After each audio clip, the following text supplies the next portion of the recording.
Welcome to the Zachrilege cast, Michael Wiseman. Hello. Now see, for the people who are listening to this, you do not know that this guy has a biblical beard. It's a ZZ Top thing he's got going on. You're really missing out. So head on to YouTube and check it out. I am not messing with you. And how do people have so much hair here and then the up top, not so much? I tell my nephew that I sneezed and all my hair fell here and sucked out of the top. That's my explanation. Still believes that? They get a kick out of it at least. Well, we want to get started on tonight's show with some out-of-context quotes because you can blame me. I only listened to 77.8% of the show so far. Actually, 80-some%. Not good with math. 7 of 8? I don't know. You do that yourself. But here's some out-of-context quotes. Now you have to kill that dove because you touched it. He destroyed me, but I knew he was wrong. He says he creates evil, dude. And the last one, which will be a question that'll come up later. Where is the love? Where is the love? Great question. What are you drinking this evening? Oh, Don Francisco. Out of your Batman mug. Yeah, a little Don Francisco for the evening. Well, you mentioned that you liked rum barrel beer, so I got it. Prairie Noir. This is serious stuff right here. Imperial Stout aged in Jamaican rum barrels. So I know stouts are considered a winter beer, but I kind of go against the grain. But rum seems summery, so... And this is the color of just about every beer that I like, except for the crazy fruity beers that Jeannie makes fun of for. There we go. It's always a good season for a beer. Mm-hmm. And sometimes we go against the grain, so why not with beer?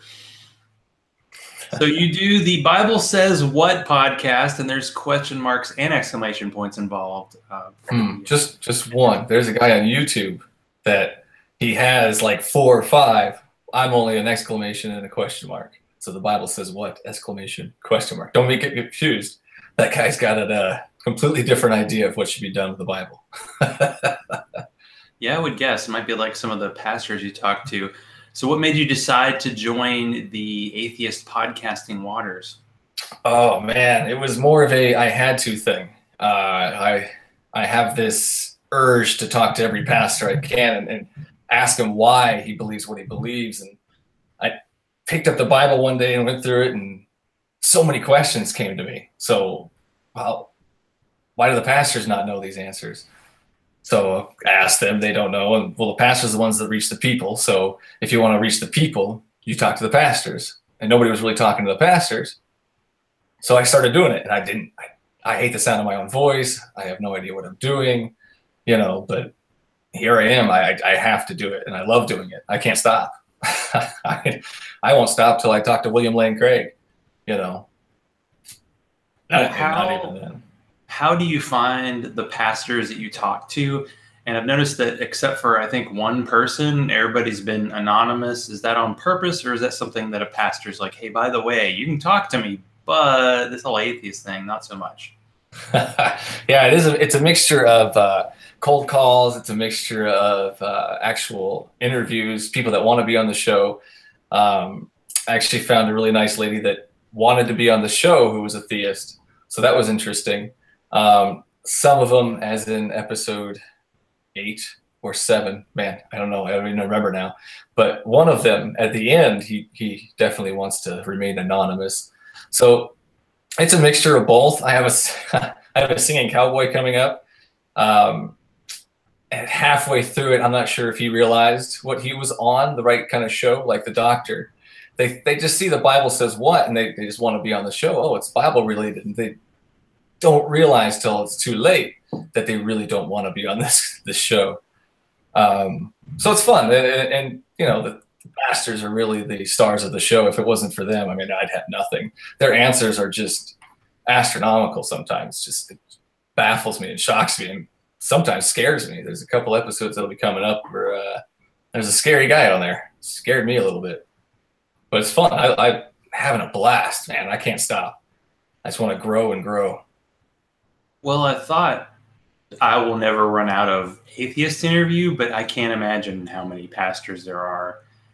And even if I can't, there's like no way, like, how's word going to get around? You know, they don't all agree with each other and they definitely don't talk to each other. Right. So whatever back channels the pastors have, you're only going to get, I can't imagine that you'd be blackballed for this. It'd be, maybe they'll prepare a little better. Maybe they'll read the Bible. Well, what's the format of the show?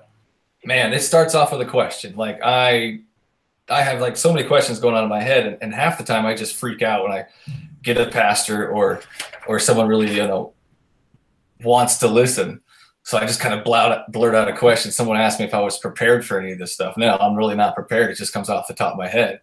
I mean, I'll start with a specific topic or story or whatnot, but it just blossoms off of there and really just dives into their beliefs and how much they really don't know or deflect, what they do know. It's always fun. I love it. Fantastic. Well, how often does the show come out? And how many episodes are we in now? 8 was this Sunday, so I'm working on episode 9. Episode 9 will have a special guy at the end who will be a 2-parter. Yeah, he's a lot of fun. I just leave it at that. I don't want to give away too much, but episode 9 will be out this week or this Sunday. Just getting started, man. Just getting started. Do you have, you mentioned William Lake Craig, do you have other kind of dream guests? You thinking, was like Ken Ham? Ken Ham, somebody. Ray Comfort, maybe. Banana Man. Ryan Fisher would be good. I'm not familiar with him. What is like it? I said, I'm just starting Family. He's a pretty well-known friend of mine, Robert Stanley, does The Right to Reason. He's like you. He likes to interview Christians and believers, and he's had some pretty high up guys on there. And it seems like maybe the Hovens. You got the Kent Hovind. You got the Eric Hovind. That'd be big for the show. Yeah, I'd love that. Yeah, man. If anybody can get a hold of anybody big like that, man. Forever grateful. That'd be fantastic. I never thought I'd be doing this. First off, like I said, I don't even like the sound of my own voice, let alone being able to carry on a full-blown conversation with a theology major. I mean, I got no special schooling. I barely made it through high school as it is, I just picked up the book and came up with questions. Fun stuff. So obviously you know your Bible and you have it well marked to the parts you want to refer to, and off the top of your head, it seems like you have to come up with some of the mentions. So do you have to read it constantly, or have you just dug into it recently and you know the parts that you kind of want to talk about? Well, I actually started writing a book about it first called The Bible Says What? The book. And that's where all my questions went into the book and explanations for you can find different things, and with my own style, of course. And that's like, this has to be the podcast. Because that's what I'm doing. I'm calling pastors. I'm interviewing them. So it became The Bible Says What? The podcast. Eventually the book will be done. I'm still fiddling with it. It's tough writing. Never done that before either, but here I am. I don't know. It's an urge. I have to do this. And I feel that religion is so detrimental to society as a whole and humankind that somebody has to say something. Somebody has to speak up against it. And like I said, the pastors are the ones that reach the people. So if you want to reach the most amount of people, you've got to reach the pastors. And these are the ones that teach it and preach it, but they don't really know it. Then nobody asks them the tough questions. So I stepped in and did it because I couldn't really find anybody that was doing it the way I was doing it. And I guess I have a more of aggressive and blunt tone than most. So here we are. Now, do you recommend drinking while listening to the show? Is there any drinking while recording? There is a drinking game that one of the fans created where every time I ask somebody, where's that in the Bible, you take a shot. So that is a drinking game. I'm not sure how many people actually play that. But other than that, I mean, drinking or high, listen to the show, make sure you take notes because there's a lot of important stuff in there. By the way, Jeannie, who's in the chat room. This is the naan. You want to see it? There it is. I'll be eating it after the show. You know, sometimes show prep is a difficult situation. Okay, man, the drinking game part already came up. I was going to mention it. Oh, man. So what is your own personal religious background? Before we get to, are there people that know about the drinking game in the chat room there?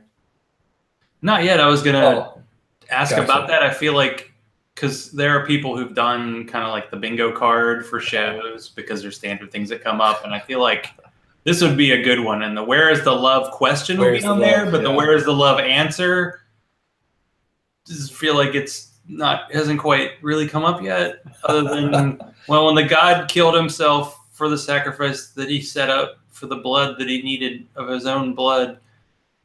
I mean, at least you don't ask if Jesus and God are the same thing, then who impregnated Mary? When, you know, if you ask that question, it's probably not. It's probably not going to. There probably wouldn't be a continuation of that interview after that. There are certain questions that do tend to cut the interview short. I'm sure it'll be a spiritual conception type situation, you know. Yeah, magic, you know. But yeah, how I started, I was raised in the church. Both my parents are pastors. And I love the quote. My mom used to tell me that I didn't really know my Bible. I knew it, but I didn't really know it. So, and that always stuck with me. So now I know it, and here we are. I know a podcast. So. But are you the one, like since you're wearing the black shirt, are you the black sheep in the family? Or are you like the one known non-believer? I am. I'm kind of the black sheep, kind of swept under the rug. I mean, I love my family. They love me. There's a lot of love there. It's just, we don't really talk about the belief or non-belief. I haven't really come out fully, but they all understand. What version of Christianity were you raised in?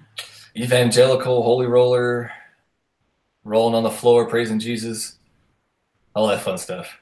So is there speaking in tongues involved in that one? Yeah. Yeah. Mm-hmm. Shamalam alaikum. So did you ever have a point where you had to fake it? Or no. You think you can... Good question. I think I've asked, have people who have spoken in tongues, could you do it again if you needed to? Yeah, no, I always thought it was, first time as a kid I was exposed to it. It scared the crap out of me. I remember seeing my mom's friend on the floor convulsing, like crying for Jesus, and that was the weirdest thing I ever saw. And then they all spoke in a different language later on, and that was weird. But later on was, I don't know, I don't remember, 10 or 11 or 13, somewhere around there. I asked to go up for prayer, and that was when everybody was being pushed down, and they all spoke in tongues and whatnot. You know, they fall into the spirit, as they call it.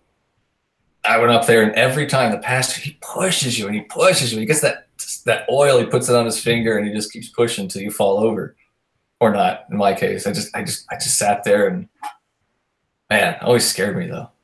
Creepy stuff. But when did you kind of know that you believe, or was it always that way? It was always kind of a doubt, but at the same time, there was so much fear that I was afraid to doubt, afraid to explore those doubts, you know. I remember asking little questions here and there. I remember something about Noah's Ark. My mom gave me a simple answer, and I was okay with it. And I just never really questioned it. I remember I used to do puppet shows for the children. I mean, I was the indoctrinator. It was terrible. Gone full circle now, but so I guess it was just the Bible study. Yeah, the kids, the children's Sunday school. I feel like everybody, if you're in a church, it seems like you have to do it. Yeah, especially if you grow up in the church, you know everybody. But yeah, I mean, it was just always there in the back of my mind, and it just kind of pushed it out, and the fear got less and less as time went on. So movie quotes filled my brain more than Bible verses at the time. So, and then eventually I had a friend who just kind of explained it to me pretty simply. And at the time I wasn't really claiming to be a Christian or anything. And it just kind of was like, oh, wow, that's kind of dumb. Why would I even believe in that anymore? And then I really started researching it because history was kind of fascinating to me. So I researched the history of Yahweh himself. Where did this God come from? Where does this religion come from? That was fun. That was an interesting ride. And then I dived into the book. I picked up the Bible, and the Bible says what? Just just came to mind, and here we are.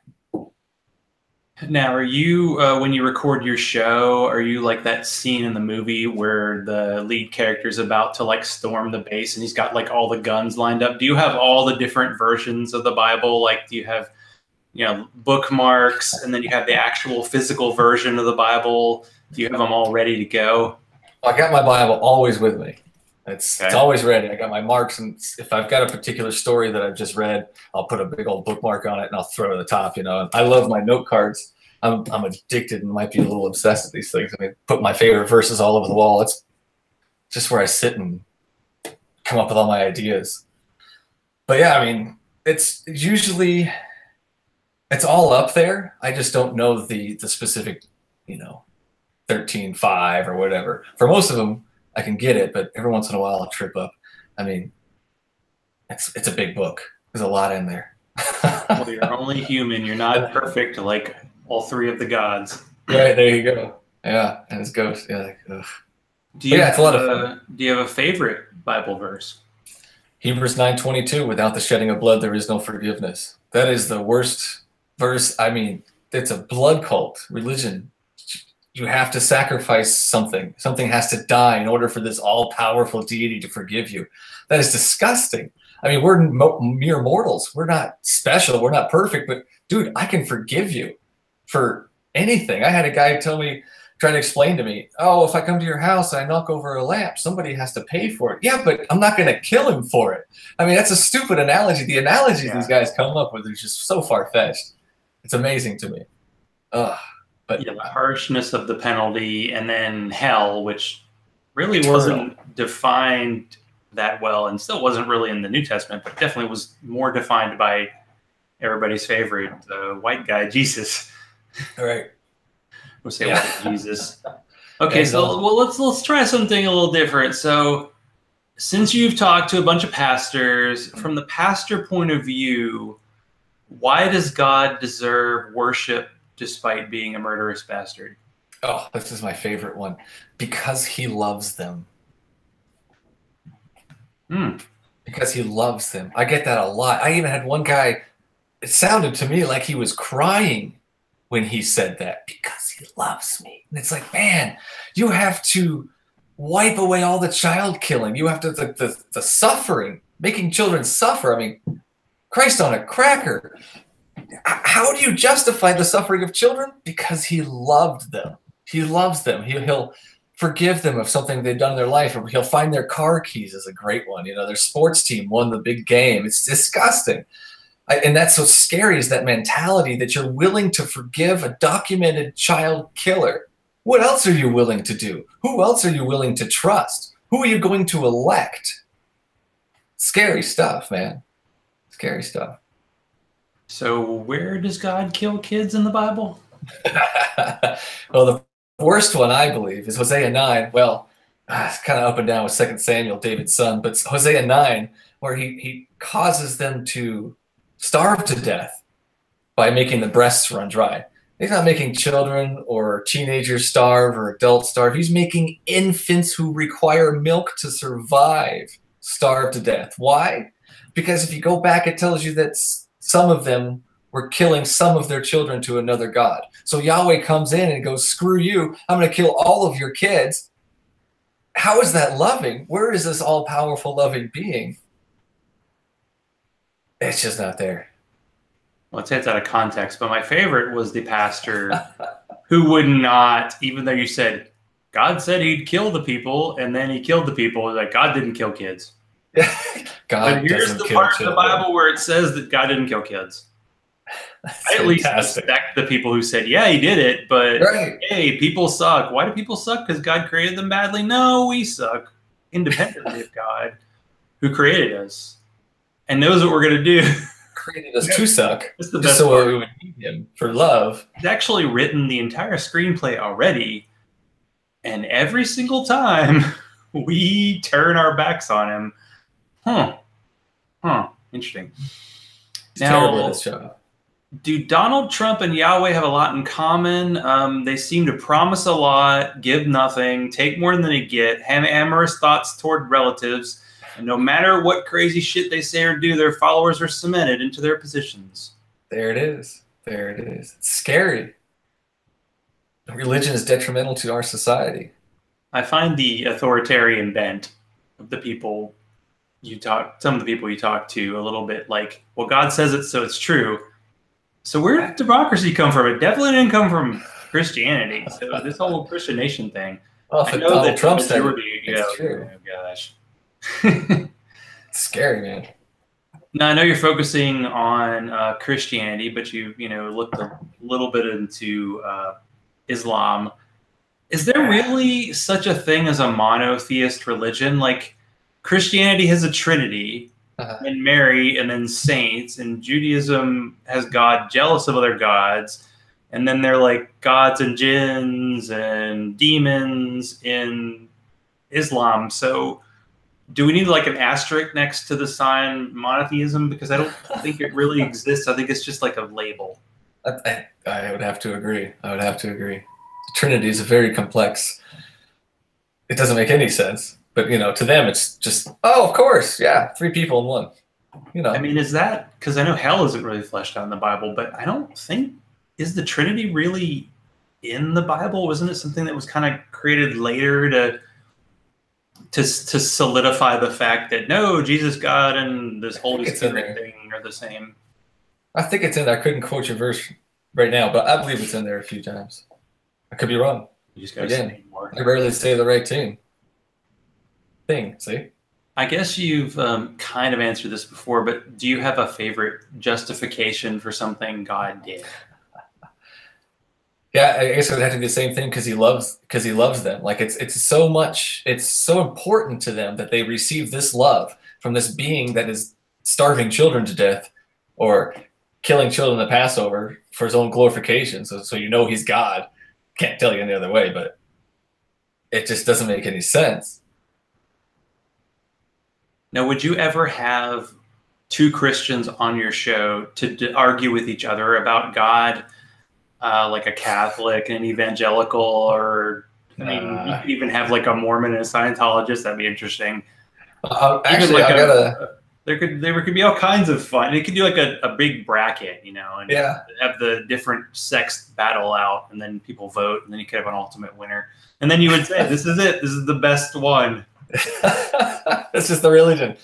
All kinds of ideas here tonight. Yeah, well, I'll keep that in mind. Yeah, but I do. That was next episode. My last cliffhanger episode for number 9 will be.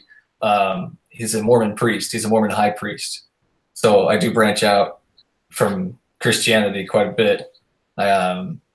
Even within Christianity, you branch out. There's an aliens episode coming up that is just going to shock everybody as well. It was some of these people, man, the stuff that comes out of their mouth, shocking. I mean, I love the Mormon Church because it came out in a later date, so there's all this historical record behind it, and you can actually research it. And if you ever talked to like Bryce Blankenagel does Naked Mormonism, right, he really gets into the history of it all, and it's like it's there. You can actually see the reports of what the people did. You can see what the creator Joseph Smith was like arrested for fraud. Actual history, and it doesn't matter at all for the people who really believe, which kind of tells you something about people and belief. Yeah, I go off of mainly just if they believe the Bible to be true, whether Mormon or Catholic or whatever.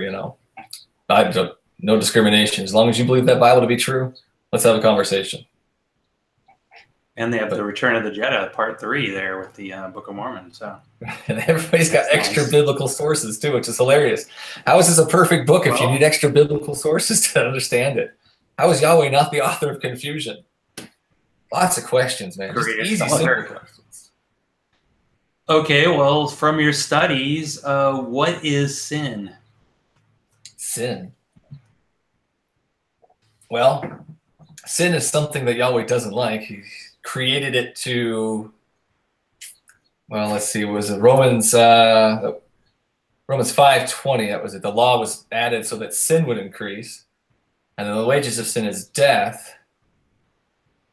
So sin is the tool that Yahweh uses to send us to hell. Just came up with that. Hell, right? ever. Sounds about right. It's like, well, everybody sins except for Jesus. Telling people like take a sword and leave your family, was that a sin? I don't even know. It wasn't a sin. You can't even take a shit on Sunday. It's a sin. Don't wipe your ass. Be stoned to death. So why is it always humanity's fault to do the things that God invented? Why is it always humanity's fault to do the things that God invented? Well, it's our fault. It's the people's fault about the tree. Although I like I might have to talk about the rabbi who's in, I think it was episode 7. He was very interesting. Very interesting approach. And then he came up with his own questions. It's like, yeah, great question, man. You asked him a question. He's like, no, let me tell you what a question is. I got a good one too. I thought it interesting that he said that Adam and Eve were like really smart when the whole story in the Bible was about them being dumb. And then God's like, don't do this thing. And then they did it an hour later. Like, do you do it an hour later or 5 seconds later? It's kind of like telling your cat not to like eat that random thing off the floor. And they're like, oh, that thing. Okay. I'll eat that. Children. Don't put the idea in their head, in short. Don't eat that poison. Come on. What's wrong with you? You tend to take pastors on a literal Bible interpretation. Do you ever talk to them about the fact that nothing depicted in the Old Testament and New Testament actually like happened? No, I think every once in a while I'll try and dive into it a bit, but I feel it just gets too off topic. I like to come at it from the point of view of the Bible as being true, because that's what they believe. They believe that this is all true. So if this is all true, then this. That's just the approach I take to it. It's pretty much all my knowledge is biblical. If you wanted me to go to the history and stuff, I'd have to study again and write some more notes. But yeah, I can't just fly off the cuff on those. Yeah, I try to keep the Bible says what show mainly biblical and mainly ask them biblical questions. But sometimes we spawn off on the religion itself and what they believe personally. Of course, it's going to happen. But history so much, I'm not so much on the well-versed at. We all have to have our specialties. So why does God think that girls in their periods are so icky? Oh, man. The cooties, man. They're so scared of it. I don't understand. Doesn't make any sense to me that even a doctor can't explain it. I mean, if a doctor can't explain it, then Yahweh's mute. He doesn't say nothing. Who can tell us? You had the female doctor on who was like, I think her profession was incorrect. I think she should have been a preacher. I mean, it depends on the sect. Some allow them. But that was where the whole, now you have to kill the dove because you touched it, the whole bit. I mean, you had the whole 1 Timothy part, which, by the way, I think they've proved that part is like wasn't actually written by Paul, but it's still in the Bible. It's great that it's like, hey, we proved it, and actually, like, biblical scholars are like, yeah, it's not true, but it's staying. Because we'd have to cut it out with like an X-Acto knife, and that would suck. Scissor Christians, man, they're all over. They all have to be scissor Christians. I couldn't tell because the doctor was, talking about how she was trying to like spiritually heal people, which is a totally different profession than being a doctor, and possibly ethically not kosher. I'll even say kosher. But it sounded like she was reading the Bible. I couldn't tell if it was like the first time she had really, really read it. Yeah. That's something that a lot of atheist podcasts do, is they try to, read the Bible, and then it's like, oh, this is the first time I've really, really read it. Wow, there's some really crazy stuff in there. Yeah. Let's present this to the pastors. Let's see what they think. But is there any good explanation why women are clearly lesser in the Bible and don't hide behind the Old Testament? Oh, it's the old law. It's ding dang dude. It's in the New Testament. It's in one that was 1 Timothy, 1 Chronicles 1, or Corinthians. First, one of them's woman can't There it Didn't is. even talk in church. It is 1 Timothy 2:11 through 15. A woman should learn in quietness and full submission. I do not permit a woman to teach and have authority over a man. She must be silent. For Adam was formed first, then Eve. And Adam was not the one deceived. It was the woman who was deceived and became a sinner. But woman will be saved through childbearing, and they will continue in faith, love, and holiness with whatever. So their explanation is because she sinned first. That's disgusting. That's horrible. So now we're going to treat women as lesser beings. We're going to give them, you know, contagious cooties every time they have a monthly cycle. That's just so dumb. It just doesn't make any sense. It just doesn't make any sense. That's why I have to, at one point, sometimes I just tell them, you know, my questions are the real questions. I'm not trying to be silly. It's your book that's silly. You know, it's not my questions. It's not a silly question to find out why he thinks it's icky, because he clearly thinks it's icky. And foreskin, it's like Yahweh away. Oh, don't touch him with foreskin. I mean, get him away. It's that so Moses the story. Yeah, the Moses' wife story, right? And the foreskin. What was the whole story? Unbelievable. It just comes out of nowhere. Yahweh's talking, oh, let's do all this. I want to hear about a Gam movie that depicts this like realistically, where like Moses says to God, like, hey, look over there, there's someone behind you, and his wife like slices the foreskin off like you know, or I'm dicing like tuna for like sushi. I want a Sunday school coloring book page. And I say magic words, and it's all better. and then poof, it goes away. Okay, I'll leave him alone. That's so weird. It's so weird. Nobody can explain that one, you know. Half the stuff is just new to them. Oh yeah. No. But there's no real explanation. I mean, only Christians say Judeo-Christians. I don't see the Jewish people, except for the ones who are trying to make a lot of money as like conservative radio hosts, like clumping on to Christianity. How do you do the brain connection of they still haven't totally explained? So the old law was banished, but then Jesus also said that the old law wasn't banished. I don't know. Give me a straight answer. I know it's like they're Wonder Woman with her magical. Like, exactly. It's exactly what happens. It's terrible. I mean, just give me a straight answer. It's not that hard. Yes, no. Where is it? What's the verse? Oh, you don't know. Just say I don't know. It's not that hard. You know, ask me a tough question. Or maybe an easy question. If I don't know it, I'll tell you. It's right. It's not comfortable. Something in their brain doesn't let that gear move. And it's like, wait, what? He makes children suffer. No, he can't do that. That's impossible. Not my God. He's full of love. He loves me. I know there was like a version of Christianity where they were just like, let's just forget the Old Testament and let's just do the New Testament. And I think that it'd be a religion that would make more sense, but I don't think it would have made it past like the 4th century. There's still terrible things in the New Testament. They had to steal the old part. But hey, in your intro though, you do mention, you know, the apocalypse, or what's the last book? The musical apocalypse. Actually, that's chapter 1 of my book is in the beginning, and the last chapter of my book is the musical apocalypse. So it's from in the beginning to the musical. Or is it you know, jazz? What kind of music? But no, the actual apocalypse in Revelation has trumpets. We've got singing people. We've got singing eyeball monsters. It's insanity.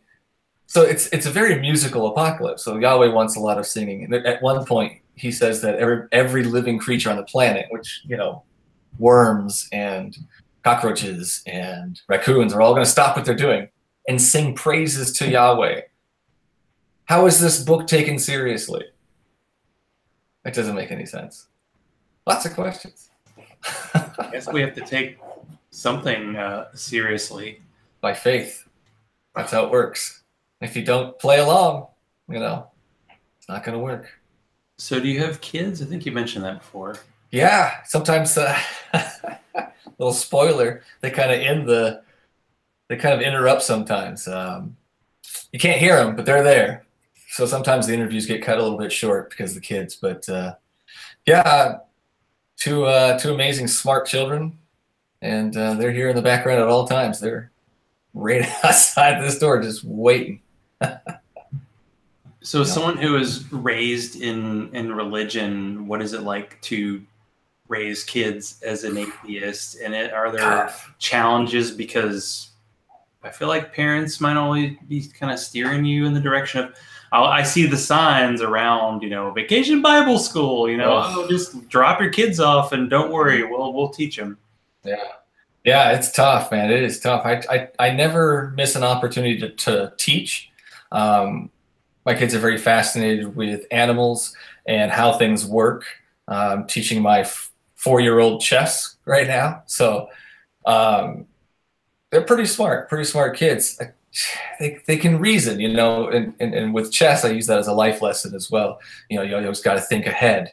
Think what's going to happen when you move this piece, when you move over here and you do this, when you make this action, what's going to be the repercussions. So I kind of take every opportunity I can to teach them to think for themselves, to think ahead. We don't do Santa Claus or any stuff like that. We explain to them that certain people believe these things. But this is why we don't. And it's tough, man. There's no book. I have no idea what I'm doing with kids. I have no idea what I'm doing with the podcast. I just do what I feel is important and needs to be done. And that's why I'm here. And that's why I'm trying to do the best I can with my kids too. Forgot to ask earlier, where are you located? I am in Vegas. I do some recording. Of course, you're in the den of sin. Yeah. It's hot as hell. It's not the heat, it's the humidity, is what they say where I am.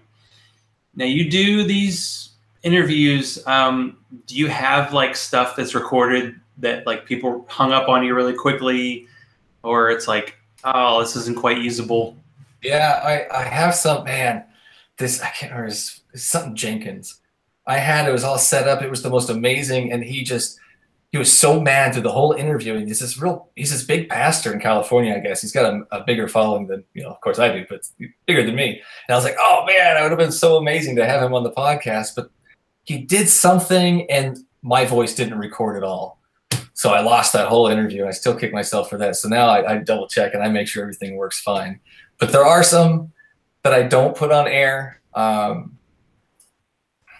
still working on recording equipment. I got some better stuff now, but some of the stuff just wasn't really worth. The sound quality wasn't as good. So if you hear something the sound quality is not that great, that means I'm still transitioning through microphones at that point. So I apologize. Grow with me. But yeah. So what's the story with the flag behind you? Oh man, it's just a pirate flag.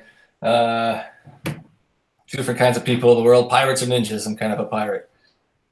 I'm more loud. I'm not so sneaky. Well, ninjas have the mask, and that would really mess with your audio quality. Yeah, that too. Yeah. Now, there's this talk by the pastors that Jesus made this great sacrifice, even though the sacrifice, they give him credit for like 3 days, but it's like 2.5 at most. Yeah, it's not really a full 3 days. I mean, of course, if you're reading David Fitzgerald's book about Jesus' mythicism, you can see the difference between the Gospels, and like the time isn't the same for each one, and some of them are in different years. Yeah. But would it make more sense if Jesus had actually sacrificed and he had gone to hell and taken our place instead of like fake died and then now he's in heaven and everything's fine? It would make more sense. Here in, what is it, the sandwiches? It'd make more sense if this all-powerful being who can do anything would just forgive somebody without having to kill something. That would make it a whole lot easier. Let's just be all-powerful and all-loving and forgive people without having to send your son down to suffer and die. It just makes no goddamn sense. I'm thinking you might be the prophet we need, because you could write the sequel to the Bible, not the Book of Mormon, not the Dianetics, but the one where God's actually like really nice and just says, "So you're sorry, cool, okay. Hey, wait a minute. You half meant it. I'm taking it. You're good." Yeah, and the guy in the Bible, that was actually Satan the whole time. Because it's great to hear because you had the rabbi on who was like, "Hell forever? No, you just go to hell for a little bit." Right. Oh, but the Christians who are just like, No, you like stole a loaf of bread. You're gonna burn for. You're gonna have the torture beyond anyone can imagine forever. Forever. Yeah, it's terrible. There's no justification for any of that. We like try and dance around it, but yeah, I've heard mental gymnastics, but it's something else. Eventually, I'll come up with a term for it. Now there has to be a certain amount of stress during this kind of conversations. This is why I don't talk to Christians or people I disagree with, just because I know I'd get stressed and I know it wouldn't be a very good show. When you do this all the time and you're having these sometimes antagonistic calls, how are you able to kind of like unwind and relax and get away from the show? I know this is all about the show, but occasionally you have to get away. Yeah, I play video games with the wife. We're pretty good with the Marvel versus Capcom. We go back and forth. First 1 to 10 wins the infamous headband of victory. Right now, I lost the headband, so that's how I unwind. We just kick each other's ass in video games. Well, that sounds good. Okay, we're getting toward the end. Let's do the joke thing now. I'm going to start. Sounds good. Because I was in Asheville last weekend. I got to hang out with two awesome atheists, Professor Steven and Jim Dobler. We drank some beer. And I also went kayaking, and before kayaking, they have to give you a little safety test, and they also tell you a joke because there's little kids around, so this is definitely a kid joke. So here it is. What's a pile of kittens? You're supposed to say what? What? Oh, yeah. This is radio, man. A mountain. Oh, Jesus. I hope you could top that. That was fantastic, because I'm going to go with a dog joke. I'll brush it up. It's from 5th grade. I used to have this joke book, and the only thing I remember was what was on the cover, and it was dogs around a pizza that said, what is the dog's favorite cheese topping on a pizza? What is that? Mozzarella. Mozzarella, see? Wow, cats and dogs getting along. Mass hysteria. This is crazy. Awesome. Well, where do people find your show? And technically, if you stopped now, how many more episodes would you have? If I stopped recording? Because you won't. But if no, never. Oh my God, man, I can't stop. If one of those world-ending things actually happened for once. I guess if all my equipment got burned up, then I would came back. then I'd have to stop. But other than that, it's because of you that it came back. I was like, all right, fine.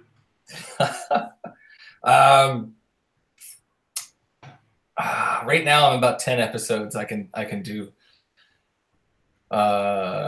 pretty much done that I can just throw up. But further from that, I got a couple more. Definitely some interesting interviews lined up. Maybe 3 or 4 episodes after that for some more interviews. I don't know where to put them yet.